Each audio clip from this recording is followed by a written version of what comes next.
प्रधानमंत्री मोदी ने मन की बात कार्यक्रम की 113वीं कड़ी में देशवासियों से विचार किए साझा। बोले, स्पेस सेक्टर में रिफॉर्म से युवाओं को हो फायदा, राजनीति में भी आगे आए युवा। केंद्रीय कर्मचारियों की सामाजिक सुरक्षा को लेकर बड़ा फैसला। यूनिफाइड पेंशन स्कीम को मिली कैबिनेट की मंजूरी। लगभग 23 लाख सरकारी कर्मचारियों को होगा लाभ। 1 अप्रैल 2025 से होगा लागू।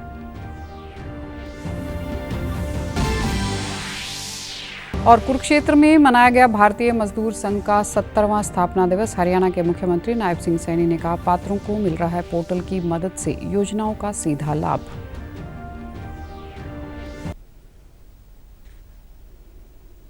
नमस्कार, चंडीगढ़ से आपका स्वागत है। मैं हूं आरजू। अब समाचार विस्तार से। प्रधानमंत्री नरेंद्र मोदी ने आज आकाशवाणी से मन की बात कार्यक्रम में अपने विचार साझा किए। यह इस मासिक रेडियो कार्यक्रम की 113वीं कड़ी थी।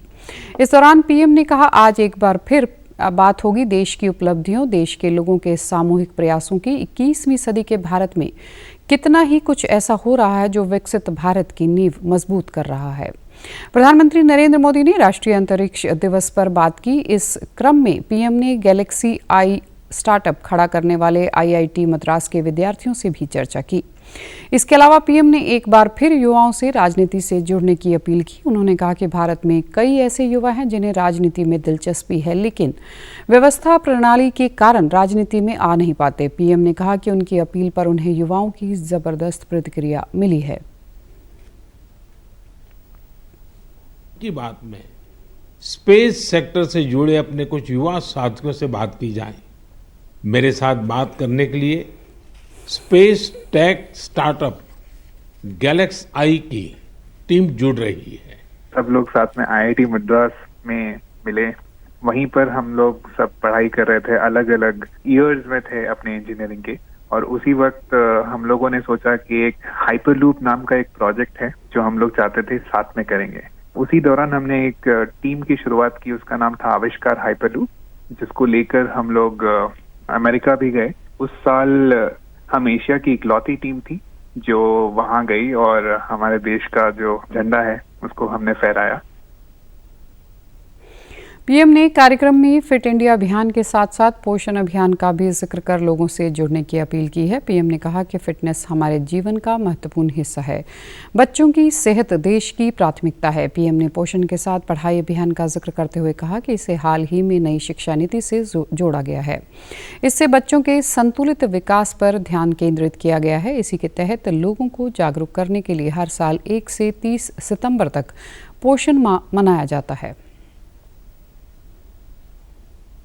मेरे प्यारे देशवासियों, हम सबके जीवन में फिटनेस का बहुत महत्व है।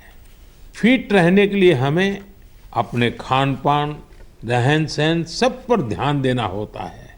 लोगों को फिटनेस के प्रति जागरूक करने के लिए ही फिट इंडिया अभियान की शुरुआत की गई। स्वस्थ रहने के लिए आज हर आयु, हर वर्ग के लोग योग को अपना रहे हैं।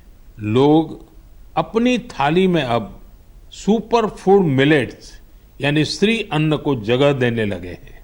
इन सभी प्रयासों का उद्देश्य यही है कि हर परिवार स्वस्थ हो।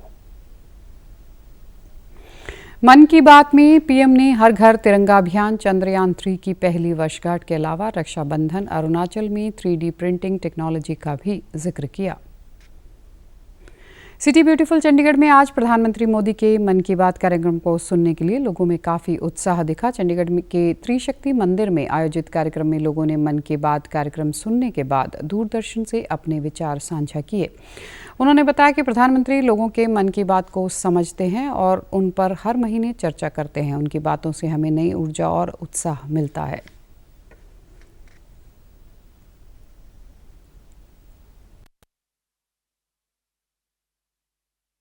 मोदी जी ने जो आज अलग अलग प्रांतों के कल्चर के बारे में बताया वो बहुत अच्छा लगा है। मन की बात का जो इम्पैक्ट है तो इतना है कि सभी देशवासी, चाहे बच्चा है, बड़ा है, बूढ़ा है, सब बड़े ध्यान से सुनते हैं, इंतजार कर रहे होते हैं कि 11 बजे और हम मोदी जी का प्रोग्राम सुने। आज मोदी जी का जो हमने प्रोग्राम सुना है वो बड़ा अच्छा लगा। स्मॉल स्केल इंडस्ट्री के अंदर बहुत से ऐसे रोजगार पैदा हो रहे हैं गांव में, देहात में, ताकि लोगों को रोज़गार मिल रहा है।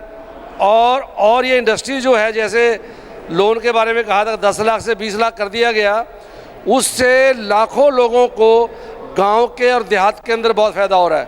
मन की बात करके लोगों को आप प्रोत्साहन करते हैं। अंतरिक्ष यान के बीच में जो भी हमारे यहाँ से गए हुए हैं उनके बारे में उन्होंने आज इतना हौसला अफजाई करी है उन लोगों के, जो लोग यहाँ से गए हैं। कभी भी किसी भी बात से घबराना नहीं, डरना नहीं, उनको हौसला देकर उनको प्रोत्साहित किया।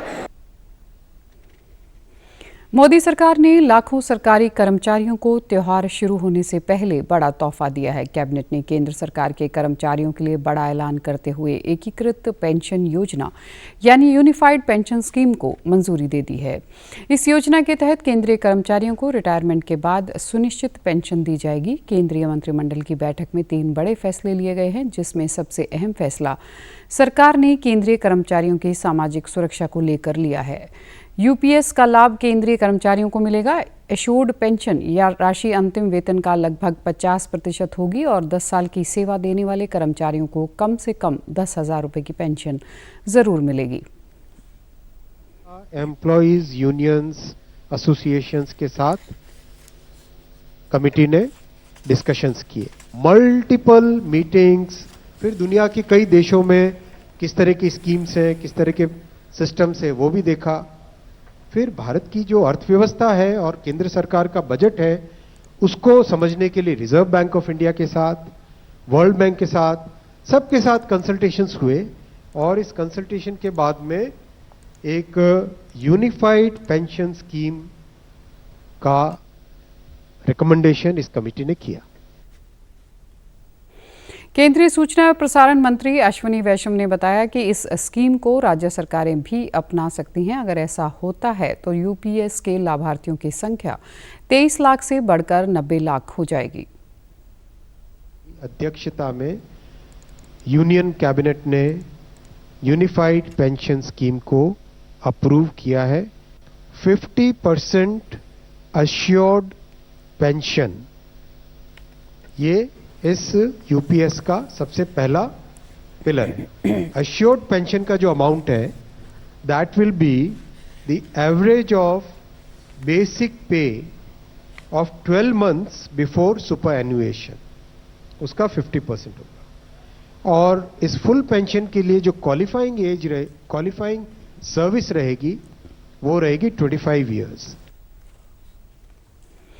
Unified pension scheme national pension system यानी कि एनपीएस से बेहतर है। इसके तहत केंद्र सरकार के कर्मचारियों को नौकरी के अंतिम वर्ष के 12 माह के मूल वेतन के औसत का 50% रिटायरमेंट के बाद प्रति माह पेंशन के रूप में मिलेगा।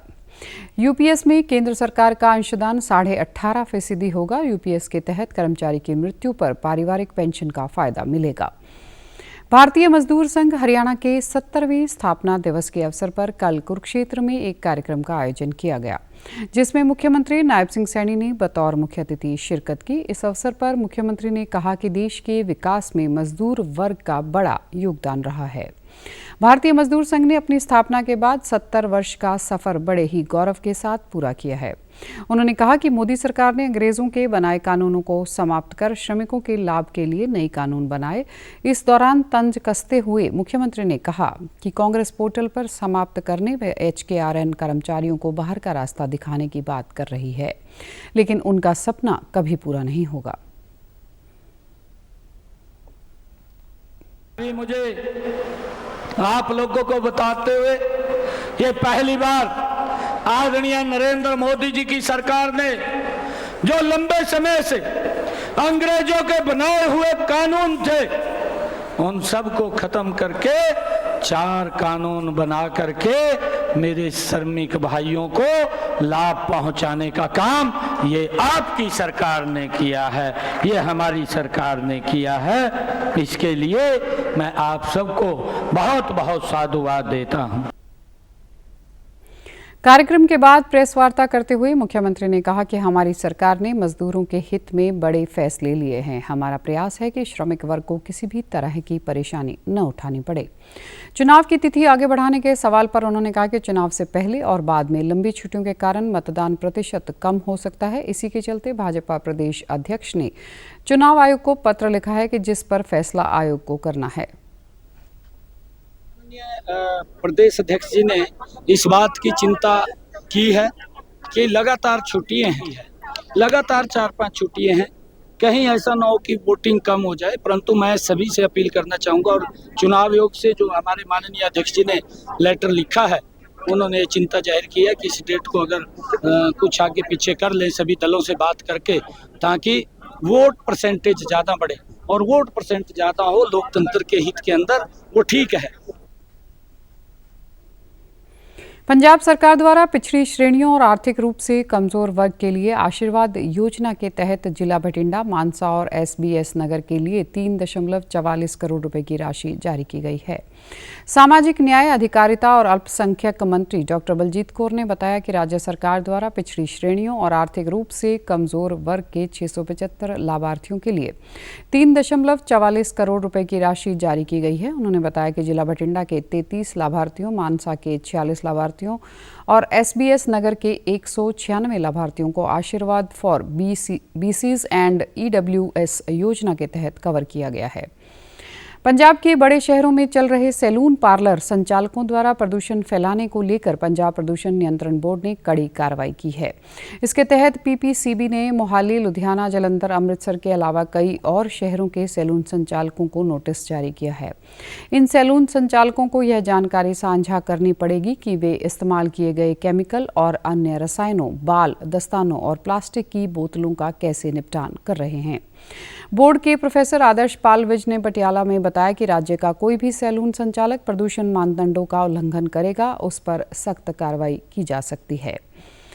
PGI चंडीगढ़ में कल स्केलो रोडरमा पर आयोजित एक जागरूकता कार्यक्रम में इस बीमारी से होने वाली समस्याओं, उसके लक्षण और उपचार के बारे में जागरूक किया गया। इस जागरूकता कार्यक्रम के बारे में PGI के डॉक्टर शेफाली ने खास बातचीत में बताया कि यह एक दुर्लभ बीमारी है जिसका पता कई साल बाद लगता है। इस बीमारी से त्वचा सख्त हो जाती है। 30 से 50 साल की महिलाओं में यह समस्या देखी जाती है। इस बीमारी का अभी तक 100% इलाज नहीं खोजा जा सका है। सिर्फ दवाइयों के इस्तेमाल से इसका प्रभाव कम किया जा सकता है। PGI ने ऐसे मरीजों के खिलाफ इलाज के प्रति जागरूकता बढ़ाने के लिए आपस में जोड़ने का काम शुरू किया है, जिससे ये मरीज आपस में बात कर अपने अनुभव साझा कर सकेंगे और उनके इलाज से आसानी होगी। कि एक पेशेंट अवेयरनेस प्रोग्राम के साथ हम एक डॉक्टर्स का सिंपोजियम भी रखें, जिसमें सारे इंडिया से लोग आए हैं जो स्क्लेरोडर्मा पे काम करते हैं और वो अपना काम शेयर कर रहे हैं।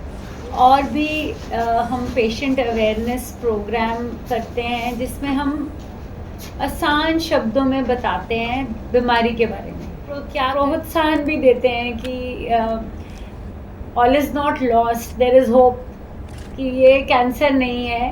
काफ़ी मरीज़ों में 60 to 70% पेशेंट्स में ये बीमारी थम जाती है। न्यू चंडीगढ़ स्थित होमी भाभा कैंसर अस्पताल और अनुसंधान केंद्र में उन्नत रोगी देखभाल सुविधाओं का उद्घाटन किया गया। सुविधाओं का उद्घाटन करते हुए परमाणु ऊर्जा विभाग के सचिव और परमाणु ऊर्जा आयोग के अध्यक्ष डॉक्टर अजीत कुमार मोहंती ने बताया कि नई सुविधाएं कैंसर केयर और मरीजों के उपचार में महत्वपूर्ण कदम साबित होंगी। नई सुविधाओं में सिटी स्कैन हमारी क्षमताओं को बढ़ाएगा। ऑपरेशन थिएटर और न्यूक्लियर इमरजेंसी विभाग रोगियों के अधिक सटीक और प्रभावी उपचार का विकल्प देगा। इस मौके पर टाटा मेमोरियल सेंटर के निदेशक डॉक्टर संदीप गुप्ता ने कहा कि इन उन्नत सुविधाओं का उद्घाटन विश्व स्तरीय कैंसर केयर सुविधा प्रदान करने के प्रतीक हमारी प्रतिबद्धता को दिखाती है। वहीं HBCH और RC निदेशक डॉक्टर आशीष गुलिया ने कहा कि संस्थान का लक्ष्य हमेशा अपने रोगियों को सर्वोत्तम संभव इलाज प्रदान करना है। नई सुविधाएं हमें उस उद्देश्य के करीब लाती हैं। इस महीने शुरू हो रही है खेड़ा वतन पंजाब दियां के तीसरे सीजन को समर्पित मशाल यात्रा कल जलंधर पहुंची, जहां उसका प्रमुख खिलाड़ियों, एथलीटों और खेल प्रेमियों ने भव्य स्वागत किया। इसके बाद जलंधर के सर्किट हाउस में DC डॉक्टर हिमांशु अग्रवाल और अन्य पदाधिकारियों ने मिसाल का स्वागत किया। उन्होंने बताया कि बच्चों और युवाओं को खेलों से जोड़कर एक स्वस्थ और समृद्ध पंजाब बनाने के लिए खेलों को प्रोत्साहन दिया जा रहा है। यह मशाल आज रूपनगर, SCS नगर, फतेहगढ़ साहिब के अलावा 26 अगस्त को पटियाला, मलेरकोटला, 27 अगस्त को फरीदकोट, फाजिलका पहुंचेगा। 29 अगस्त को संगरूर में तीसरे सीजन का उद्घाटन होगा। इन खेलों में अंडर 14, 17, 21, 21 से 30, 31 से 40, 41 से 50 और 51 से 60, 61 से 70 के अलावा 70 साल से अधिक आयु वर्ग के लोग हिस्सा ले सकते हैं। और आप हमारे समाचार YouTube channel DD news Chandigarh, Facebook DD news Chandigarh और social media X DD news CHD पर भी देख सकते हैं। इसी के साथ चंडीगढ़ से समाचारों का सिलसिला समाप्त होता है। नमस्कार।